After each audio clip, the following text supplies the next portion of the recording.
Those silly fairy folk of legend be demons.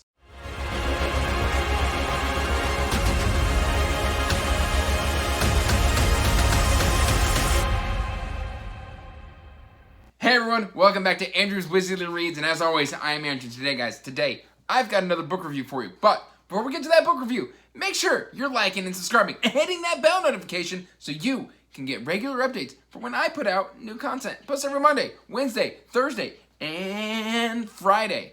And that said, guys, today's book review is going to be Wacha!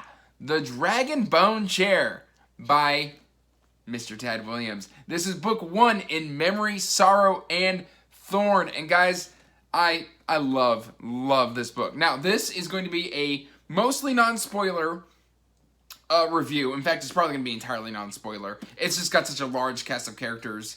And let's just jump right on in. Guys, I believe this is from 1988. And if you don't know anything about Memory, Sorrow, and Thorn, what you should know is that this series helped inspire A Song of Ice and Fire by Mr. George R.R. Martin. And that is a pretty good pedigree just right off the bat. And honestly, I would classify Memory, Sorrow, and Thorn as epic dark fantasy. It's not quite grimdark, but I could see it being a precursor to grimdark. There is the world of Ostenard where this takes place it's kind of dark. There's a lot of themes that are touched upon here, and there's just so much political intrigue and battles and maneuvering with a lot of character growth and some really, really heavy gut punches. And I mean, this book right here, I have loved Memory of Sorrow and Thorn since I first read it in 2015. Because this is a reread for me. We are currently reading Memory, Sorrow, and Thorn in the Wizardly Duo Discord as the channel read-along, which is taking place from August to November. We are going to be spending 2 months onto Green Angel Tower. I have read the series, but it's been about 5 or 6 years. So let's kind of, first of all, let's talk about who might enjoy the Dragonbone Chair. I think readers of Lord of the Rings, A Song of Ice and Fire, Robin Hobb, and people who like slow, dense, rich fantasy are going to love Memory, Sorrow, and Thorn. I know it's really tiny. This is one of the very few mass market paperbacks that I own. But that said, this book is just so beautifully done. Tad Williams paid great attention to just the characters, the language, the world building. It's all of that and really complex without being purple. And so it reads really, really smoothly. And it's just got such rich and sometimes dark themes. Now let's kind of talk about some of the characters here, because it's a large cast of characters. Our main POV, I believe, is Simon, or Shiomen, I believe is how it's pronounced. At least that's how I've heard it pronounced. Shiomen? Yeah, we're going to go with that. A lot of the names you're going to notice are very Norse-based, because there's also some like Norse stuff thrown in here, like the worm eating its own tail, kind of like Norse mythology and stuff like that. It's kind of worked in here as well. So we've got Simon, we've got Miriamel, Princess Miriamel, we've got the High King, there was the High King Prester John, and then there's the High King Elias, who is his son, and then Elias's brother, which is Joshua Lackhand. Sorry, it's really hard to say. And then we've also got various dukes, but the main duke that I enjoy is Grimnor.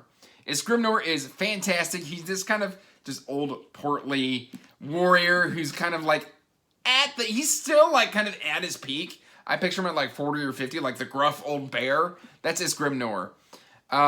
Joshua is kind of like this moral paragon.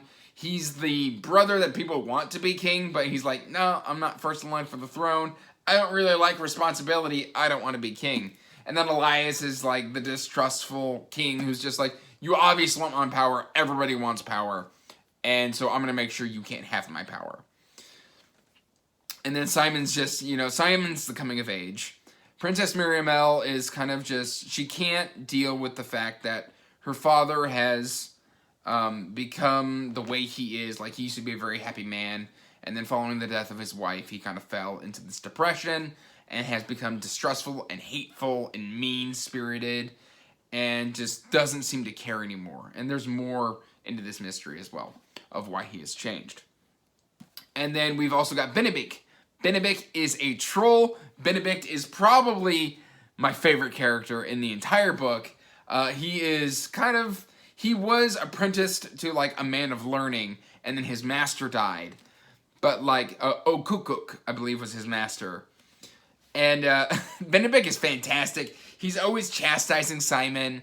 He's always got like a kernel of wisdom. He's always one to like poke at you with the truth. He's just like, why? That doesn't make any sense. Let's go do this. Like, Benedict's fantastic. And then you've got, it's such a large, Jarelli? Jarelli is a, Jarelli?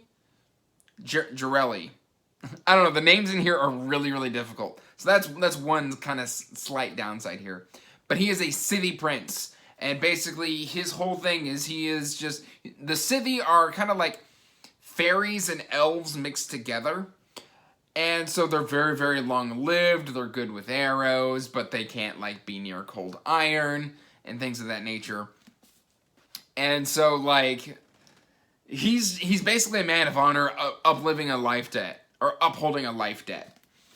And it's this just swirling cast of characters that comes together to really build this world. And I gotta say, another character in here is going to be Ostenard.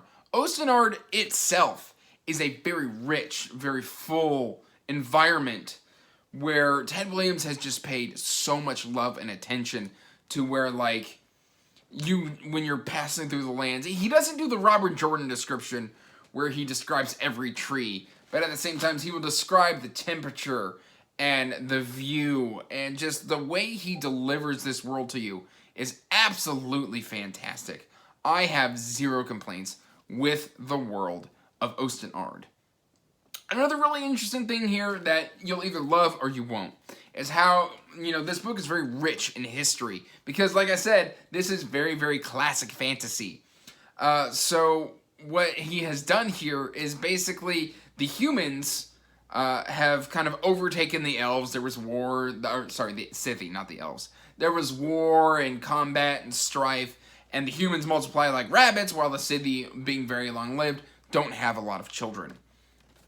And so naturally, the humans just kind of overwhelmed them, and then kind of pushed them into hiding, to the point where like the Scythi have become like demons or legends of old. And so a lot of the people don't believe in them anymore. But trust me, they exist. And so then naturally, when they were deposed, they wanted revenge, and because they're very long-lived, they're very patient. And so, with the death of King Prester John, his son, King Elias, becomes High King of Ostenard, and then starts very quickly becoming corrupted by his advisor, Parides,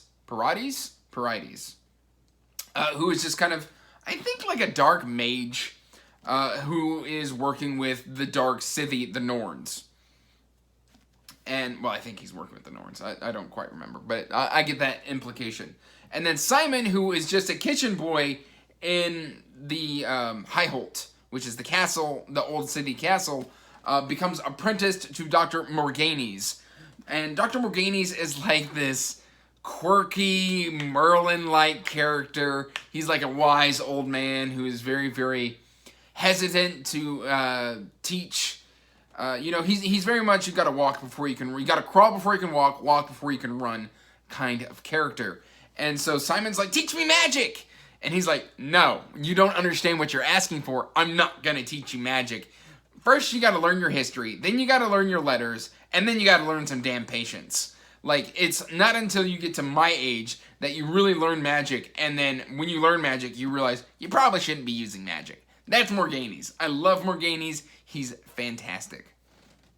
When the crap hits the fan, basically Simon flees from the Highholt, and we start kind of exploring the world of Ostenard and the political ramifications of what King Elias is doing to his world, and how that's affecting not only his family, but all of these providences and dukes and kings that were very, very loyal to Elias's father, Prester John.